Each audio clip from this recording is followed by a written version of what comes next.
Yo, and welcome to episode 11, the continuation of the compressor episode with Rob Clark from Allen Heath. So let's dive into it where we're going to talk more about compressors and more about the history. And yeah, I hope you're really getting a lot out of this. I know I am. And yeah, welcome back to the conversation with myself and Rob. Back to the interview. Mighty, let's jump back to that one.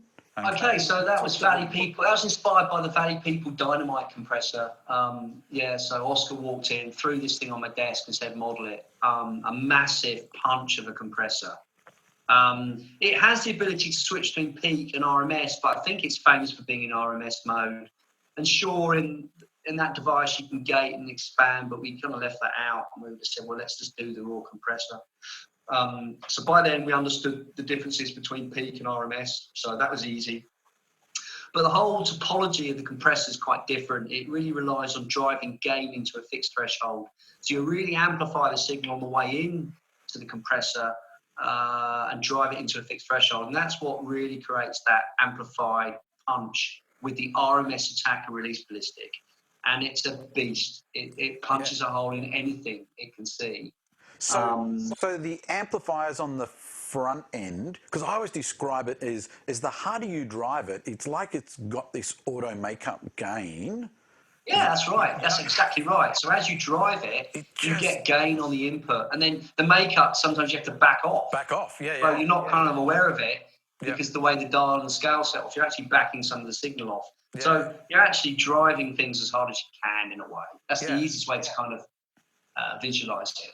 Yeah. And then you've got some control on ballistics, attack and release, but it's still an RMS beast, and it's gonna. So it still lets stuff through like an RMS compressor, and then attacks it nicely. So lets stuff through, then bang, punch. Yeah. So I guess that's why you guys use parallel compression with it, right? To calm it down a bit. Is that true, Paul? I like to, again, if I want to annihilate a snare, or I've used it on guitars. But I've only tickle it on guitars. It does. You don't need a lot. So I don't know what it's doing with its mid-range push there. I really like what it does with guitars, definitely. And drums. If you're just after a real quick drum sound, put it on kick and snare, and again a couple of dB, and it just does magic. So just puts a bit of punch into it. Yeah. So I think you're right. I think it's because of that gain staging with gain before the threshold, and then a makeup stage. It's quite easy to get that sound, and that's really important with all these compressors. Is it easy to drive and set up in a live environment? I think that's why the Dynamite's been very successful at that. Everything's set up for an instant punchy compression sound. Yeah, and they were. If you do go back, they were hugely popular in studios and live sound. So, and it definitely has character. It's got character for days. Mighty. Okay, so let's jump and look at Mighty. Okay, first I'm going to put Mighty on a snare drum and just look at it. Maybe we'll put it on a kick as well. We'll have a little look. And then I'm going to look at it on guitars. So, let's jump in. Same track. Okay, let me get rid of everything else and pop Mighty on my snare drum. So that's with a 160. Now you can hear it doing some insane stuff there straight away.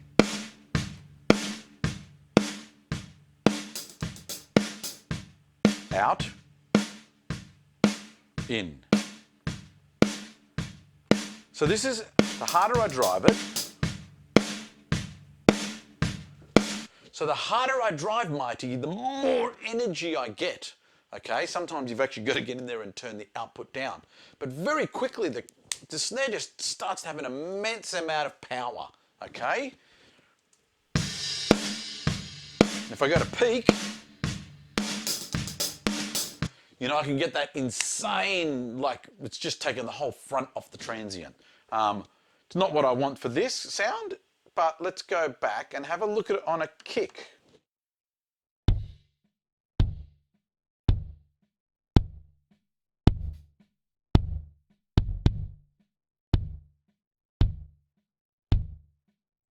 Okay, again, the harder I drive it, the more energy we'll get.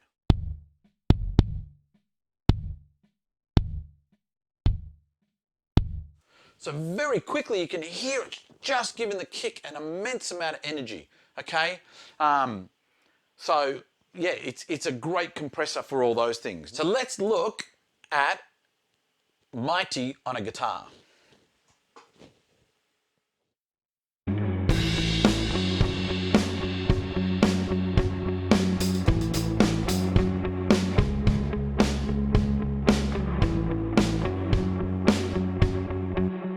So that's the guitar. And again, if I drive it hard,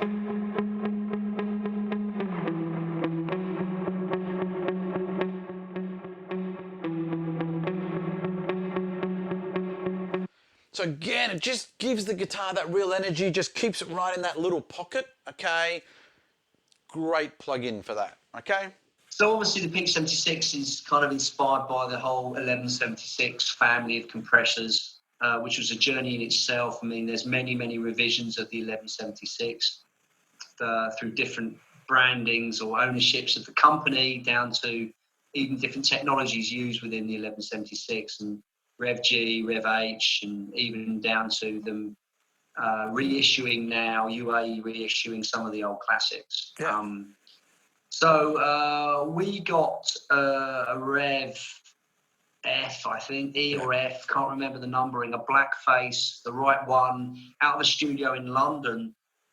That was in a studio in London in the 70s and 80s, and I believe it is on some pretty prolific albums from Bowie and the Beatles. But that studio went bust in the big downturn on studios, and a studio called Sawmills down in Cornwall bought a load of their kit, and these two blackface 1176s were sat in this beautiful studio in Cornwall called Sawmills, which again has had massive amounts of great musicians go through it, from Stone Roses, Oasis, and Muse, and you know, the list is very long.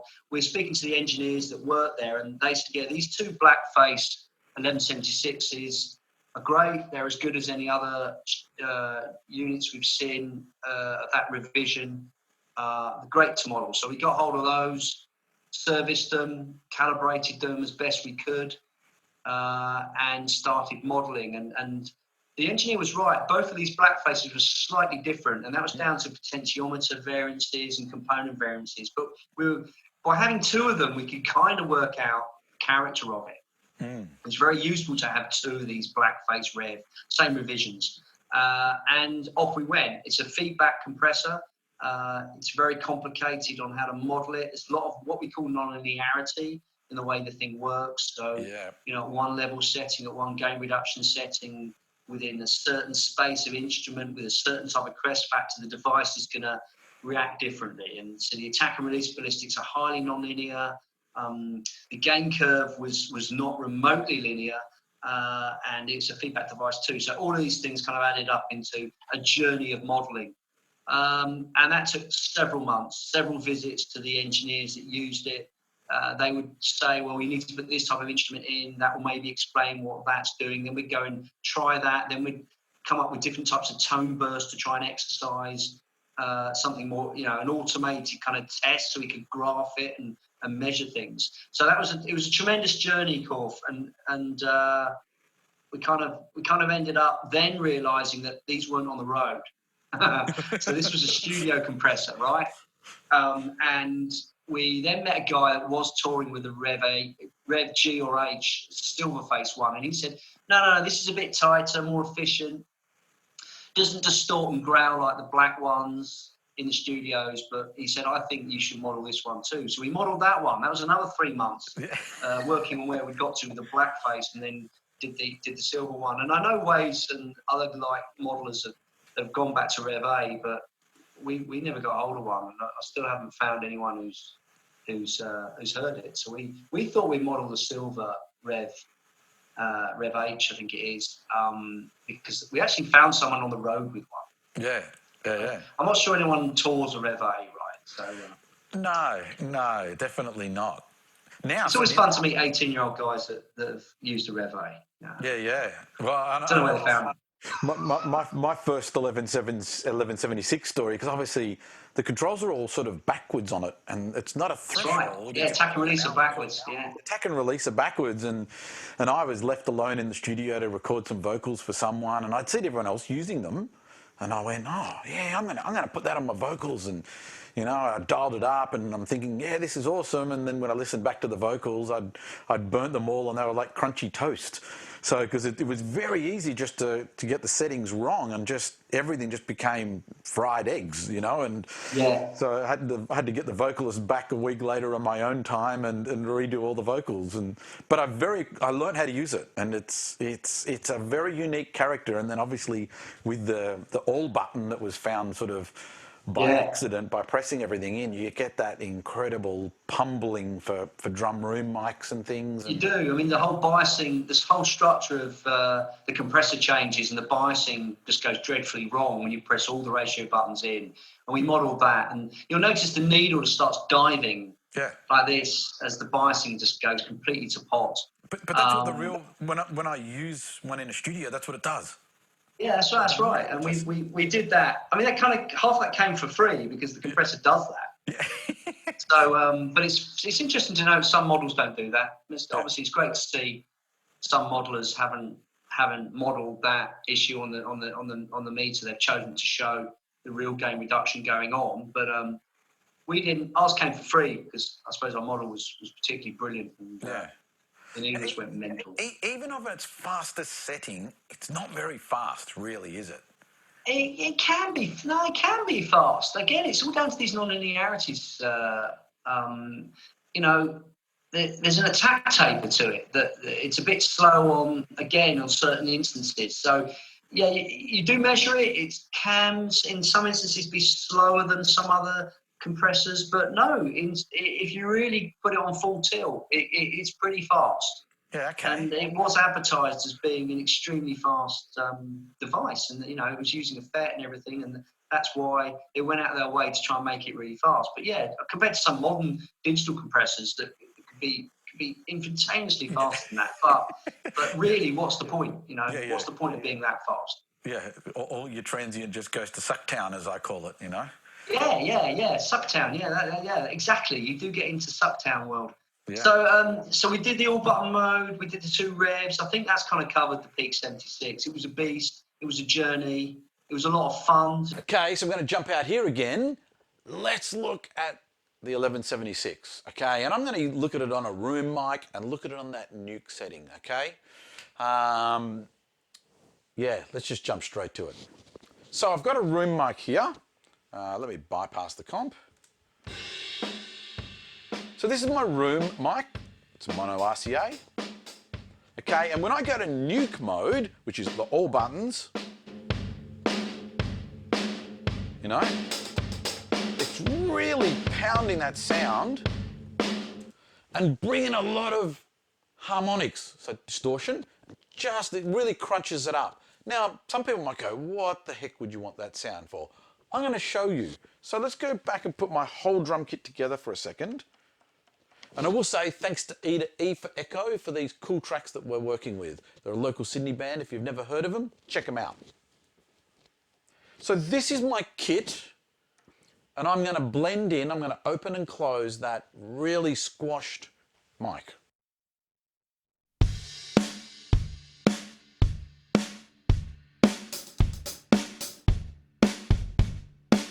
So the drums are very clean.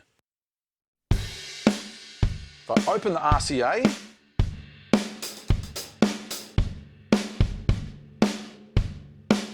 close the RCA, very clean. Bit sterile, okay?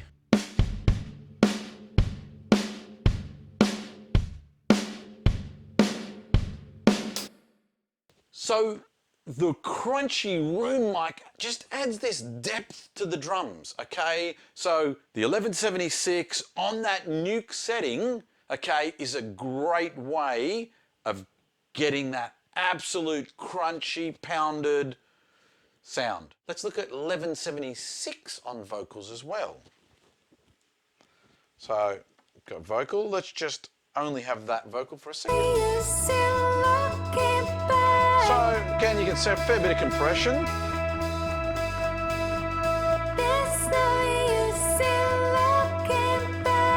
Really quick release, slow attack. Sirens in my head, there's no use in looking. And then everything together, both vocals. There's no use in looking back. Cool? Okay, hopefully that's helping, you know, some of the stuff that we're talking about in the interview. So, back to the interview. That's peak 76. Yep. And one thing I love about D-Live is you can have, you know, compression, you know, a compressor model on every input, and you don't run out. It doesn't suddenly change your DSP, you know. So that's right. Yeah, it's all there. It's all there to be used. The way we do our modelling is we can tailor the FPGA instruction set to do what we want it to do, which can take a new instruction can take several weeks to develop from the FPGA engineers. So if we suddenly decide we want to do something different, sometimes we have to go back into FPGA and get a new instruction designed, and then he has to qualify that in the FPGA space, and then we can use it in modeling. So sometimes the whole thing can take a lot of time, but that's part of the beauty of what we're doing, and that's one of the reasons why we can pack in so much power and have all these models at that quality on every channel. So, and they're all there. They're all, so everything's coherent, right? You haven't got to patch in inserts or anything like that. Cool. So we're going to chop it there again and come back for another episode. So see you tomorrow.